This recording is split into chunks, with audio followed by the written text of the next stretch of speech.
Hi, I am Engineer Shahzad Khan. In this video, I will show you how to find out the area of a triangle by using integration. Consider a triangle and take a small strip inside the triangle. The thickness of the strip is denoted by dy, the base of the triangle is denoted by b, and the width of the strip is denoted by b dash. The height of a triangle is denoted by h.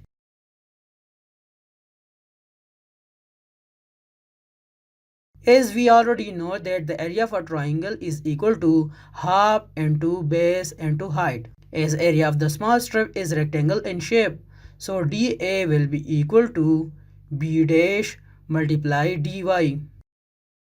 We know that triangle AEF is similar to triangle ABC.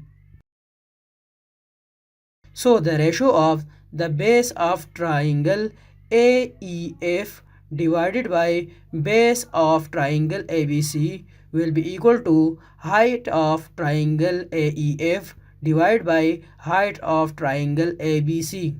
So B dash divided by B will be equal to Y divided by H. So B dash will be equal to Y divided by H multiplied by B.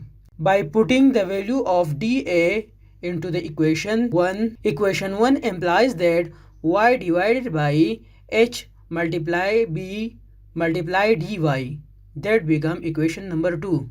Area of the whole triangle is the integration of the whole triangle. So integral of the small strip a will be equal to integral of dA. Take the limit from 0 to h. A will be equal to integral of 0 to h y divided by h into b into dy. A will be equal to take out b by h because it is constant and apply the integral into y. So a is equal to b divided by h into integral of y dy.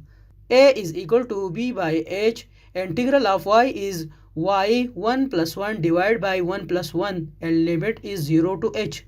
So area will be equal to b by h into y square divided by 2 into limit is 0 to h. So area is equal to b by h into h square divided by 2 minus 0 square divided by 2. So area is equal to b by h into h square divided by 2 minus 0. So area is equal to b by h into h square divided by 2. So the square of h will be cancelled with 1h. So area will be equal to bh divided by 2. For the upcoming video updates, please like and subscribe the channel.